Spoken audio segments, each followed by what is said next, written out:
Hello ladies and gentlemen, and welcome to Dunkeld. Here is the cross and here is the community archive. That's where you can learn lots of interesting things about Dunkeld, including the Viking invasion and the Battle of Dunkeld.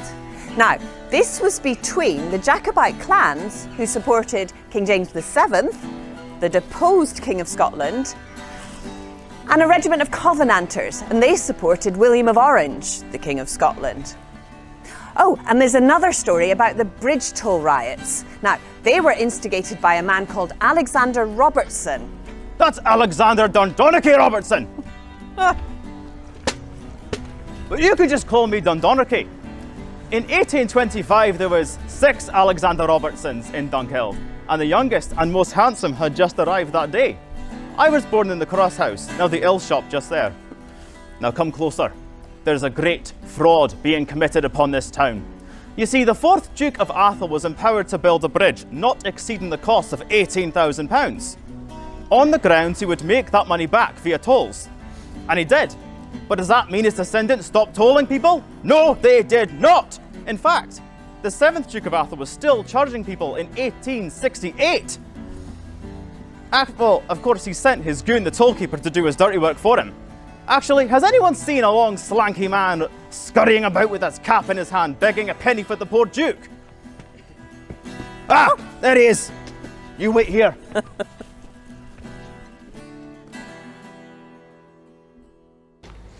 This is Cathedral Street. Now, Dunkeld used to be the religious capital of Scotland, and the bishops stayed in little houses all around the cathedral. And the monks, they used to bring their boats up from the river, up Waterwynd, which is to my right here.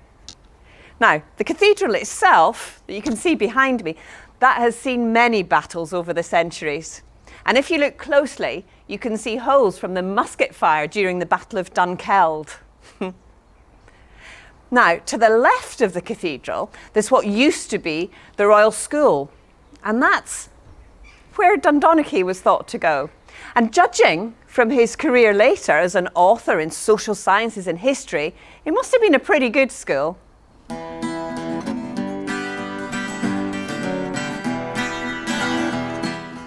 This is a great view of the bridge.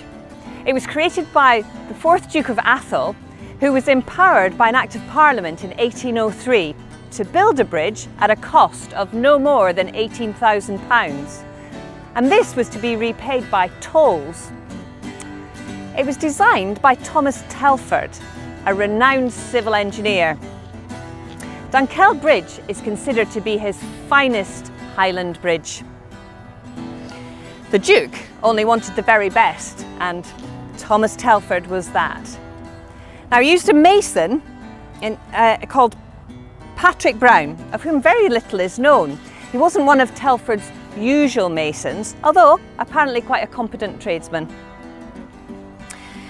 The first operation was to build a timber bridge, and that was to allow access to construct the final bridge. Now, the construction of the bridge had all the usual problems. There was a great deal of bad weather in the spring of 1806, and 1807 and 1808.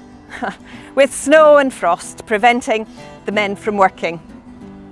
In May of 1809, a severe gale caused some damage to the bridge. After the Duke's passing, there was a growing feeling in the town that the money had in fact been paid back. But his grandson, the 7th Duke of Atholl, didn't agree.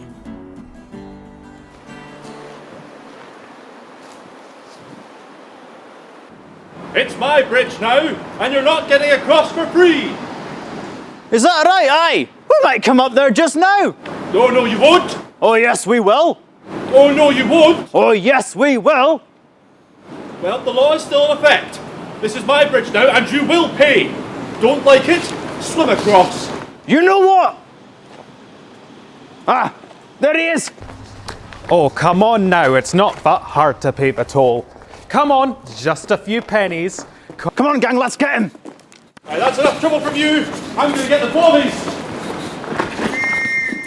Come on, come on. Oh no!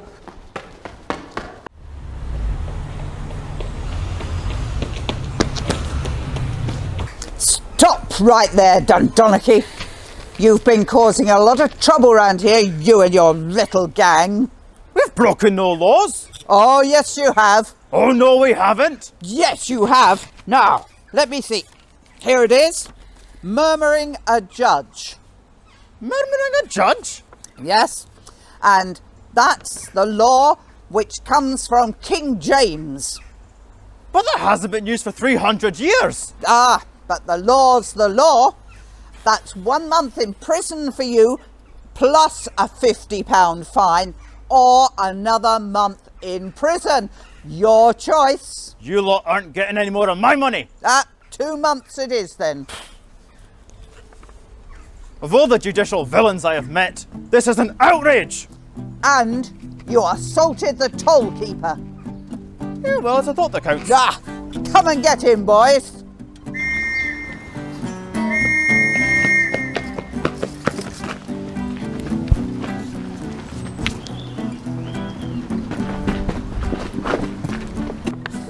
Needless to say, Alexander Robertson was in and out of court for several years to come, often with multiple cases going on at the same time in different courts.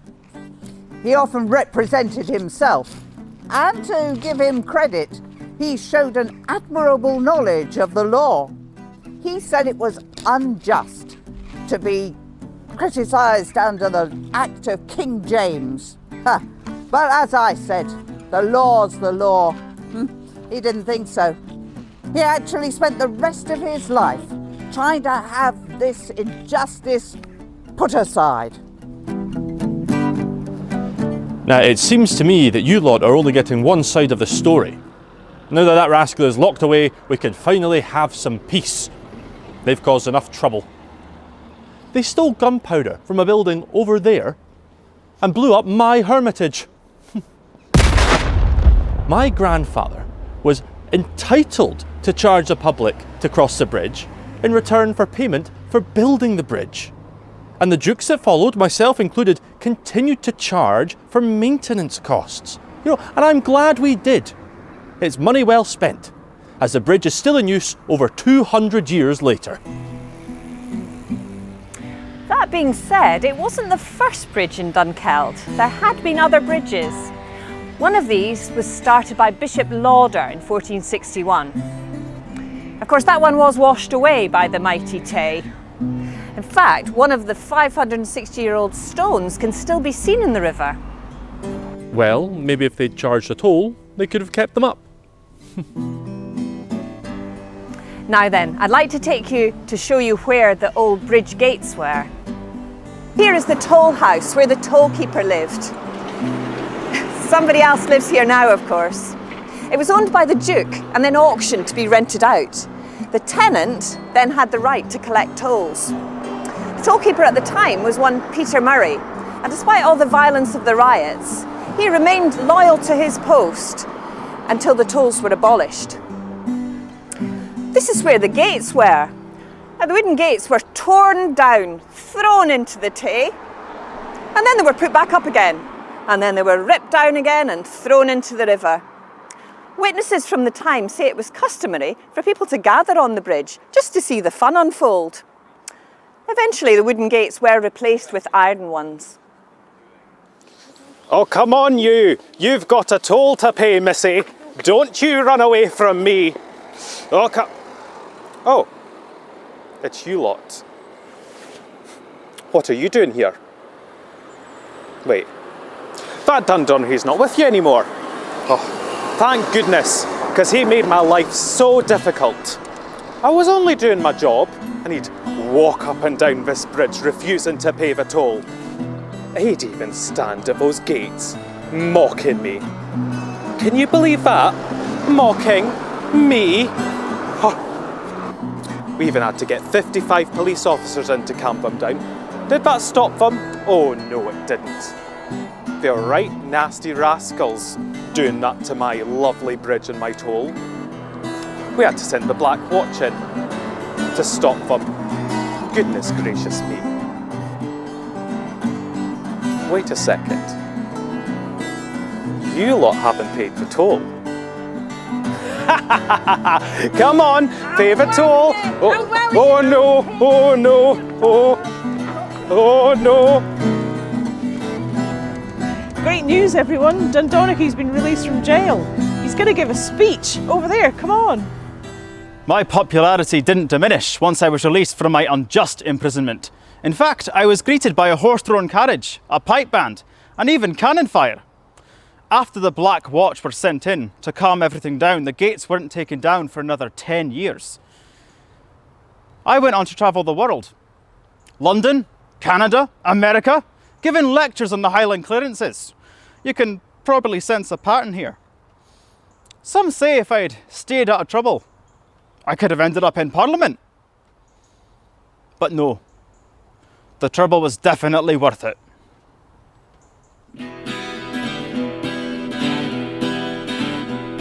Was 23 years ago when Laird Dundonnachie cried up Dunkeld, assert your rights, from dues your bridge set free. For I hae sworn that Athel's Duke, whate'er my gain or loss, shall cease to levy British coin for leave its path to cross. Loud rose the shout, bravo, bravo, let's to the bridge this hour. Dundonnachie shall be our chief and break great Athel's power. Then hearts beat fast and bright eyes flashed, the patriots' blood was fired. They drink free freedom's noble spring, all felt their souls inspired. Like torrent when it leaps the rocks, the maddening crowd now rush. With axe and crowbar held aloft, the pointage bars they crush. Loud rose the shout, bravo, bravo, let's to the bridge this hour. Dundonnachie shall be our chief and break great Athel's power. Seize him, they cried, he's mad, no longer leave him free. The sacrifice must be complete, take now his liberty. They carried him before the court, so see the patriot now. With careworn face, pallid cheeks, and gently mantling brow. Loud rose the shout, bravo, bravo, let's to the bridge this hour. Dundonnachie shall be our chief and break great Athel's power. A death-like silence fills the hall, the judge stands in his place. Dundonnachie, with steadfast gaze, looks Stanley in his face. A few short words will seal his fate. He's mad, the judge declares. One long-drawn silence through the court, which each spectator shares. Loud rose the shout, bravo, bravo, let's to the bridge this hour. Dundonnachie shall be our chief, break great Athel's power. Now buried in his living tomb, his wrongs no more we'll hear. Oh brothers, for this friend of ours, let's take a pitying cheer. Oh social and oh chivalry, renowned from sea to sea. Lift up your voice in heaven's name and banish tyranny. Loud rose the shout, bravo, bravo, let's to the bridge this hour. Dundonnachie shall be our chief, break great Athel's power. Loud rose the shout, bravo, bravo, let's to the bridge this hour. Dundonnachie shall be our chief, break great Athel's